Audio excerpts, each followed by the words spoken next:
नमस्कार। आपका बात 25 में स्वागत है। और बात 25 में आज हम इस विषम समय में, जबकि परिस्थितियां ऐसी हो गई हैं कि पढ़े लिखे लोग, समझदार लोग, अध्यापक लोग, जिन्हें मानते हैं कि वो नई पीढ़ी को दिशा देंगे, उनको सीखेंगे, समझाएंगे, उनको आगे बढ़ाएंगे, उनका मार्गदर्शन करेंगे, वो चाइल्ड किलर के साथ में खड़े हैं। उनके पापों का, उनके अपराधों को मानना सुनना नहीं चाहते। वो ये बात करके लपेटते रहते हैं कि इजराइल ने भी ये किया है, ना इजराइल ने भी वो किया है। और वो बड़ा ही ट्रंकेटेड हिस्ट्री बताते हैं। वो इतिहास हमेशा सेकेंड वर्ल्ड वॉर के आसपास से या उसके बाद में शुरू करते हैं और वो ये बता देते हैं कि इंग्लैंड ने ये किया, वेस्टर्न पावर्स ने ये किया। लेकिन भाई जो इजरायली थे कहाँ से, उनका उद्गम कहाँ से हुआ था, ये वो बताने की प्रयास नहीं करते, क्योंकि ऐसा बताते उनका पूरा का पूरा जो पाखंड है वो ध्वस्त हो जाता है।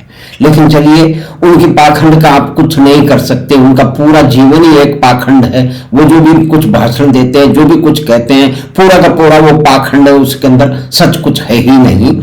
और मुख्य रूप से ये भारत में जो काम कर रहे हैं, इस तरह का जो वितंडा खड़ा कर रहे हैं, इस तरह का जो अपराधियों के साथ खड़े हैं, जो कि चाइल्ड किलर के साथ खड़े हैं, जो कि ये मानना नहीं चाहते कि उन्होंने कोई अपराध किया है। वो तो कहते हैं कि वो लोग मजबूर हैं, यानी कि पैराग्लाइडर से लोग उतर करके बस्तियों में जाके बच्चों को मारेंगे, बूढ़ी औरतों को मारेंगे, बच्चियों के गले काट देंगे। जहाँ पे कोई म्यूजिक फेस्टिवल चल रहा है वहां जाकर के सबका नरसंहार कर देंगे। औरतों को पेट से बच्चे निकाल के उनके साथ में छेड़खानी करेंगे, इतने भीभत्स कांड करेंगे। और ये सब वीडियो पर देखने को मिल रहा है, जिसको कि देखा नहीं जा सकता।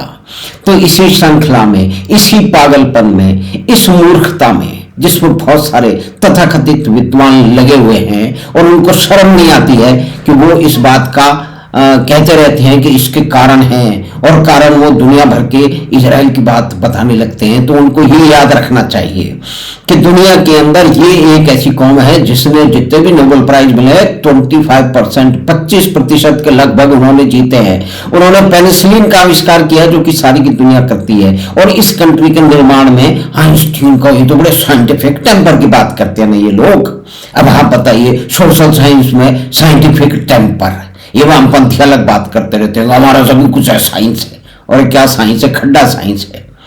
तो उन लोगों का ये आधा पौना सोशल साइंस है और उसमें अधिक से अधिक, आधा से आधा झूठ है। और अब ये वापस एक्सपोज हो गए हैं, क्योंकि अत्याचारों के साथ में ये खड़े थे। कश्मीर में जब भगाया जा रहा था, बलात्कार किया जा रहा था, ये उन्हीं लोगों के साथ थे और आज भी हैं। और इनके जैसे लोग और इनके साथी विश्वविद्यालयों में पर्ची का मार्च निकाल रहे हैं और अंड बंड कुछ भी वितंडा कर रहे हैं। लोग जुलूस निकाल रहे हैं, आतंकवादियों के साथ में, बेबी किलर के साथ में खड़े हैं। यहां पे 2-3 बात करनी पड़ेगी कि 2000 का जो कैंप डेविड का अकॉर्ड था, जहां पे बार बार ये बात को रिपीट करना आवश्यक है कि दुनिया भर की परेशानियों के बाद में भी जो है वो इजराइल, जो पैलेस्तीन की, जो कि यासिर अराफात और उनके साथियों की जो 10 मांगे थी, उनमें से 8 में से 9 मांग जो थी वो मानने को तैयार हो गया था। बहुत छोटी मोटी बात थी, लेकिन यासिर अराफात ने उस अकॉर्ड को नहीं होने दिया, क्योंकि ये जो हमास के गुंडे, बदमाश, ये अपराधी और ये आतंकवादी थे, ये उनको मालूम था कि उनके कंट्रोल में नहीं है। एक एम्बिवेलेंट लीडरशिप रही है यासिर अराफात की। उसको हिंदुस्तान में भी 2 पुरस्कार दे दिए गए और पीस प्राइज भी दे दिया गया, सिर्फ कोई अचीवमेंट के लिए नहीं, सिर्फ कुछ विचारों के लिए, कुछ लोगों को महिमा मंडित करने के लिए पर यह दे दिया गया। उनमें से वो इजरायली थे, उनको दिया जाना था या नहीं जाना था, उसको छोड़ दीजिए। लेकिन इस जिसने एक आतंकवादी संगठन खड़ा किया, जो बहुत सारे इस तरह के आतंकवादी कृत्यों में वो लिप्त रहा, और यासिर अराफात ने कभी उनको रोका नहीं, वास्तव में नहीं रोका। ऐसे बोलचाल के लिए ऊपर ढोंग और स्वांग तो अधिक किया, लेकिन शायद यासिर अराफात को डर लग रहा था। उसको क्यों डर लग रहा था? अनवर सादात ने कर ली थी। ये कहते हैं ना कि इसकी समस्या का समाधान नहीं होता। तो जिसने समस्या का समाधान करने का प्रयास किया था, इजिप्ट ने कभी इजराइल के खिलाफ युद्ध में भाग लिया था, लेकिन अनवर सादात ने परिस्थितियों को समझते हुए इजराइल से संबंध बनाए और आगे बढ़ के दोस्ती की। लेकिन 8 अक्टूबर, ये अक्टूबर का महीना बहुत महत्वपूर्ण है। ये जो 7 अक्टूबर को हमला हुआ है वो समझिए 7 और 8 की आसपास की तो बात है ना। योम को परिवार जो 6 दिन की लड़ाई हुई थी, जो भी 6 अक्टूबर जो है वो 1973 में हुई थी, और अनवर सादात की हत्या भी 6 अक्टूबर 1981 में हो गई थी। तो अनवर सादात की जो हत्या हो गई थी उसकी वास्तविकता शायद यासिर अराफात को मालूम थी। भारत की पॉलिटिकल पार्टी हैं, बहुत सारे लोग यासिर अराफात को न जाने कब से जो है वो एड भेजते रहे हैं, उनको पैसा भेजते रहे हैं बड़े लंबे समय से।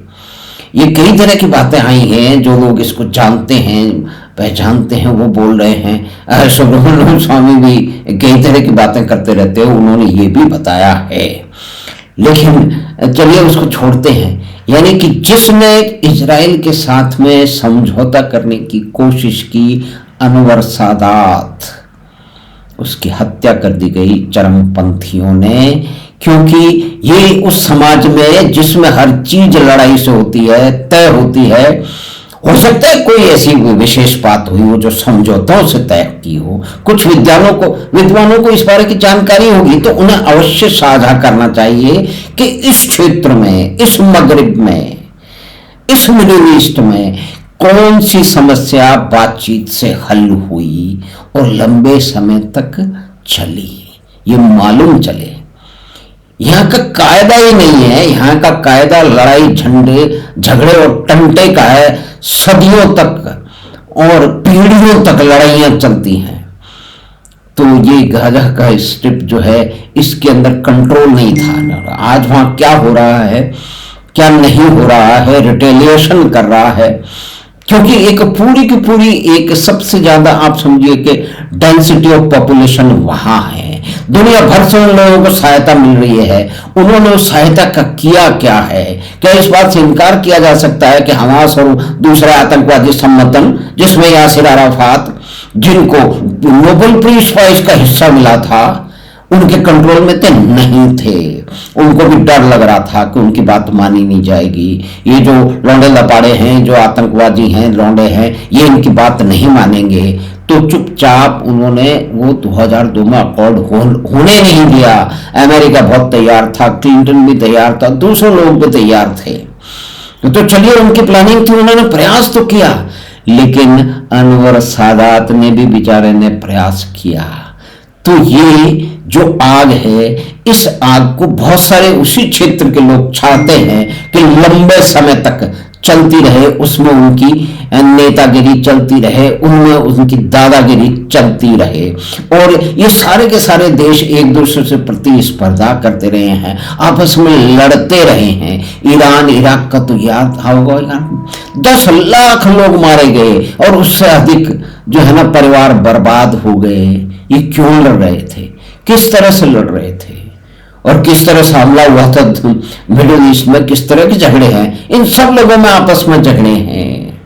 और ये पीएलओ के लोग, जो फिलिस्तीनी लोग थे, जो जॉर्डन पहुंच गए थे 1948 के बाद में, और बाद में फिर 1967 और 73 के बाद में, उन लोगों ने क्या किया था?